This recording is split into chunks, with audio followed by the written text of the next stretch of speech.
And determinants का part 4। इसमें हम सीखेंगे किन्हीं दो मैट्रिक्स की मल्टीप्लिकेशन कैसे करते हैं।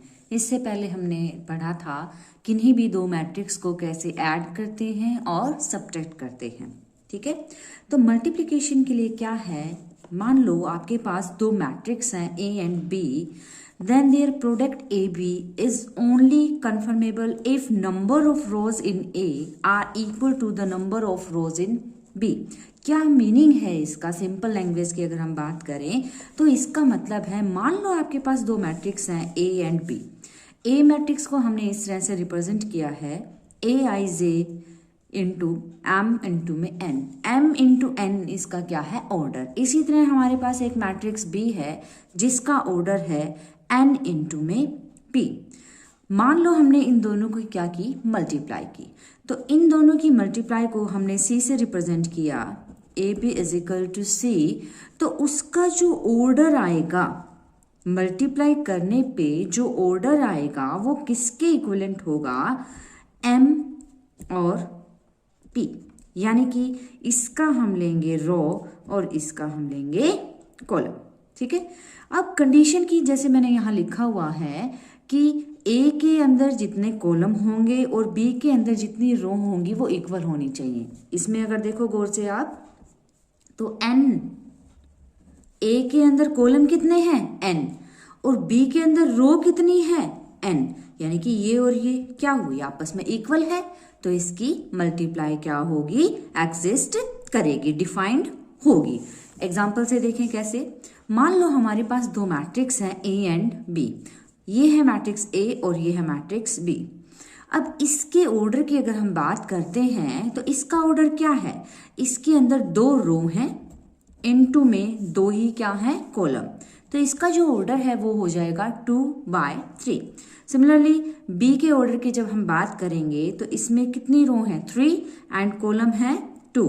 तो इसका जो ऑर्डर है वो क्या हो जाएगा, 3 और क्या हो जाएगा, कितने हैं कॉलम्स, 2। ठीक है, इसमें हमने यहाँ मिस्टेक की है थोड़ी सी। इसका जो ऑर्डर है वो क्या है, 2/2, यानी कि दो ही रो हैं और दो ही क्या है, कॉलम।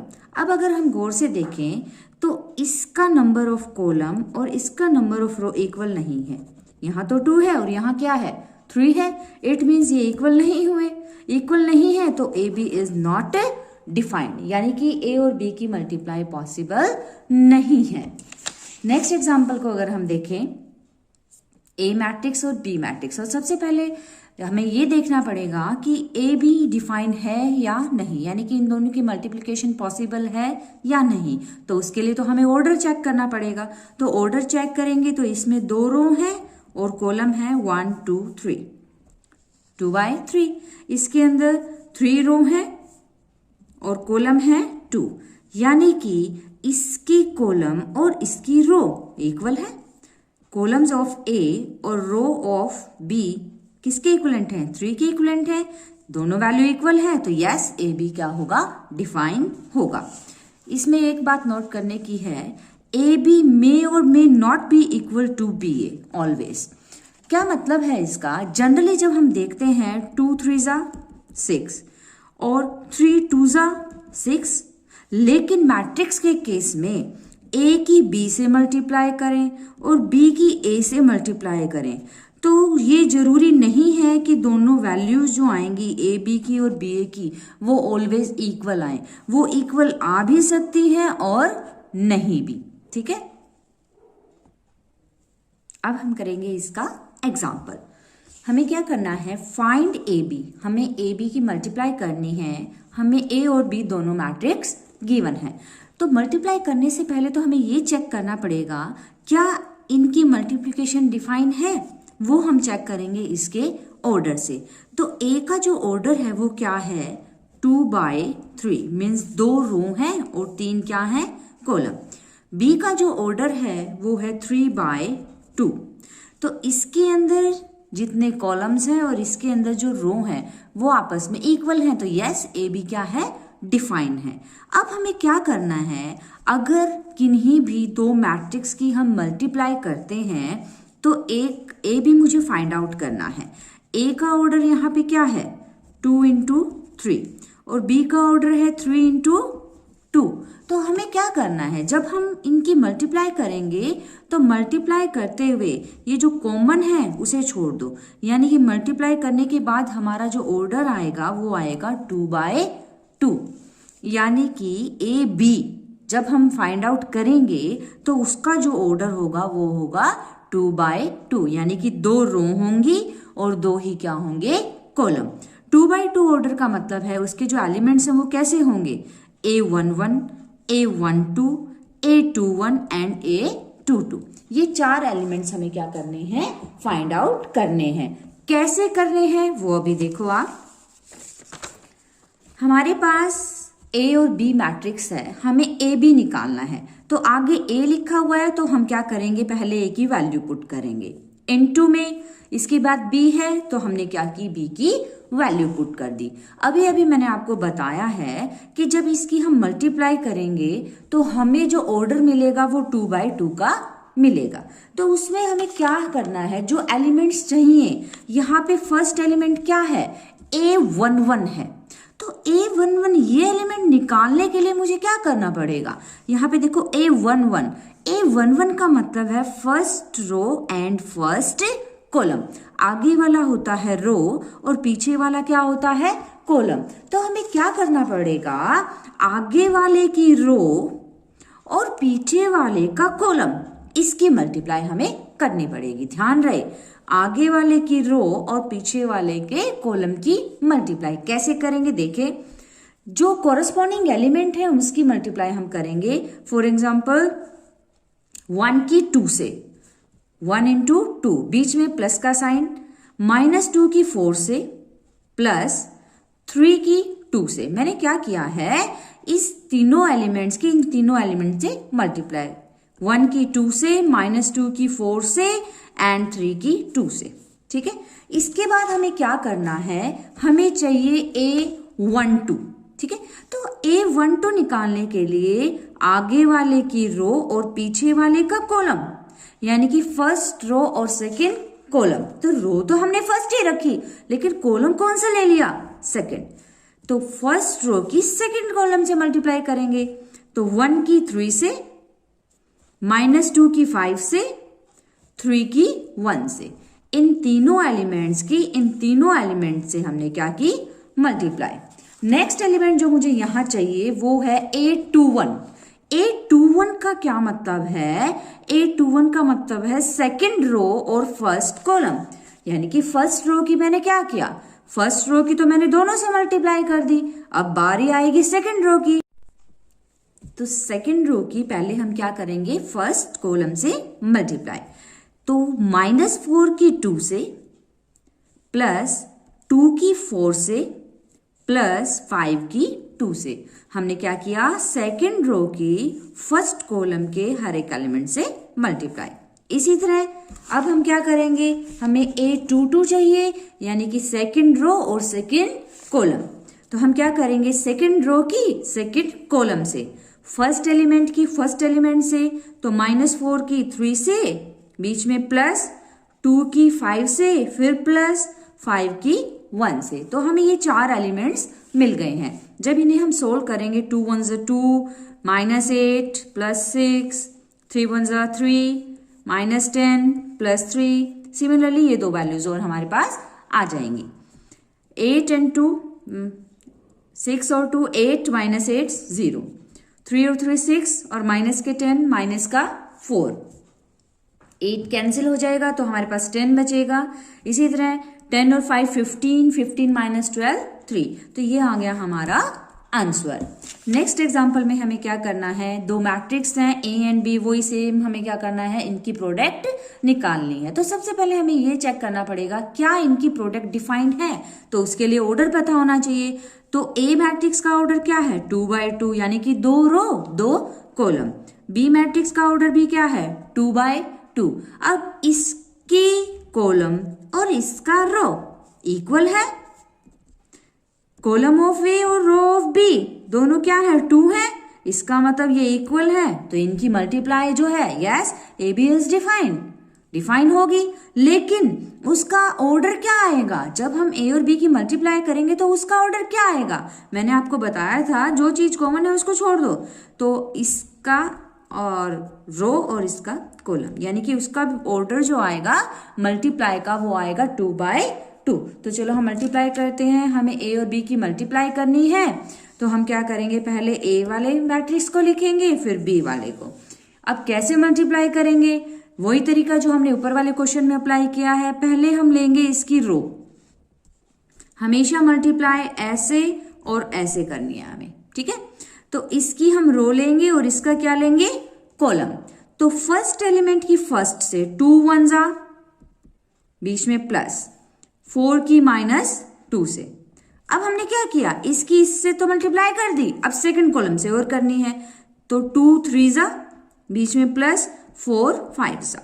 हमने क्या किया, फर्स्ट रो की फर्स्ट कॉलम से कर दी और सेकंड कॉलम से भी कर दी, यानी कि फर्स्ट रो तो हमारी कंप्लीट होगी। अब हम आएंगे सेकंड रो पे, तो सेकंड रो की मल्टीप्लाई पहले करेंगे फर्स्ट कॉलम से, तो 3 1 जा, बीच में प्लस, 2 की -2 से। अब सेकंड वाले की सेकंड वाले से 3 3 जा, बीच में प्लस, 2 की 5 से। जब इसे हम सोल्व करेंगे, 2 1 जा 2, -8 6, 4 5 जा 20, 3 -4, 3 3 जा 9, 5 2 जा 10। इसको सोल्व करने पे हमारा क्या आ गया है, ये आंसर। नेक्स्ट एग्जांपल में हमें क्या करना है, लेट ए एंड बी, वही हमें क्या दिए हुए हैं, दो मैट्रिक्स दिए हुए हैं, हमें दोनों निकालना है, ए की बी से मल्टीप्लाई और बी की ए से मल्टीप्लाई। तो पहले तो हमें चेक करना पड़ेगा कि जो चीज हमें निकालनी है वो डिफाइन है या नहीं। तो पहले हम चेक करते हैं क्या ए बी डिफाइंड है। तो उसके लिए हमें क्या करना पड़ेगा, इसका ऑर्डर। तो इसका जो ऑर्डर है 2 रो है और 3 कॉलम, तो 2/3 और इसका 3/2। देखो आप गौर से, इसके कॉलम में और इसकी रो में, कॉलम ऑफ ए और रो ऑफ बी दोनों सेम है, 3 3 है। इसका मतलब yes A B is defined. तो चलो अब हम क्या करेंगे, मल्टीप्लाई। हमें ए बी फाइंड आउट करना है, तो पहले हमने ए मैट्रिक्स लिखा देन बी। अब कैसे मल्टीप्लाई करनी है वो आपको अभी सिखाया है मैंने। क्या करेंगे, पैटर्न ये रहेगा, यानी कि आगे वाले की रो और पीछे वाले का कॉलम। तो चलो आगे वाले की हमने रो ली और पीछे वाले का हमने क्या लिया, कॉलम। तो फर्स्ट एलिमेंट की फर्स्ट से, 1 की 2 से, -2 की -1 से, फिर +3 की 4 से। हमने फर्स्ट कॉलम से कर दी, अब सेकंड कॉलम की बारी है। तो से इसकी सेकंड कॉलम से करेंगे, तो 1 3 जा, -2 की 2 से, बीच में +3 की -5 से। हमने क्या किया, फर्स्ट रो की दोनों से मल्टीप्लाई कर दी। अब आ जाएंगे हम सेकंड रो पे, तो सेकंड रो की इन दोनों से करनी है। तो 3 की 2 से, +2 की -1 से, +-1 की 4 से। सेकंड से करेंगे मल्टीप्लाई, तो 3 3 जा, +2 2 जा, +-1 की -5 से। सोल्व करेंगे तो ये वैल्यूज आ रही हैं। इनको और सिंप्लीफाई करेंगे तो हमारे पास क्या आ जाएगी, प्रोडक्ट, जो किस ऑर्डर की है, 2/2। तो ये तो क्या आया, ये आया है ए की बी से मल्टीप्लाई। अब हमें क्या करना है, उल्टा करना है, बी की ए से मल्टीप्लाई करनी है। तो बी की ए से मल्टीप्लाई करेंगे तो पहले चेक करना पड़ेगा क्या ये डिफाइंड है। तो चलो चेक करते हैं, बी का ऑर्डर क्या है। यहां अगर हम देखें आगे बी है ना, तो बी का ऑर्डर क्या है, 3 × में 2, यानी कि 3 रो और 2 कॉलम।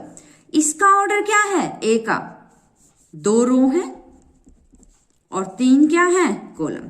तो जरा देखो इनके दोनों के अंदर वाली वैल्यू सेम है, सेम है, तो यस बी ए डिफाइन होगा।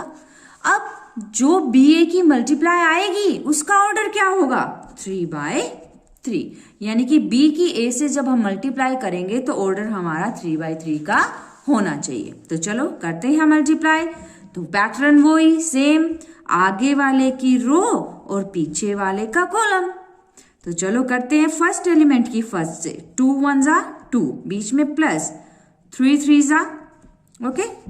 फिर हमने क्या किया, फर्स्ट रो की फर्स्ट कॉलम से तो कर दी, अब सेकंड की बारी आएगी। तो 2 की -2 से प्लस 3 की 2 से, दूसरे वाले से भी कर दी। अब तीसरे वाले की बारी आएगी क्योंकि इसमें तो 3 कॉलम है। 2 की 3 से, बीच में प्लस 3 की -1 से। हमने क्या किया, फर्स्ट रो की तीनों से कर दी मल्टीप्लाई, तो मेरी फर्स्ट रो तो कंप्लीट हो गई। अब कौन सी रो की बारी आएगी, सेकंड रो की। सेकंड रो की इन तीनों से मल्टीप्लाई, तो पहले फर्स्ट एलिमेंट की फर्स्ट से करेंगे, -1 की 1 से प्लस 2 की 3 से। दूसरे वाले के साथ करो, -1 की -2 से, बीच में प्लस 2 की 2 से।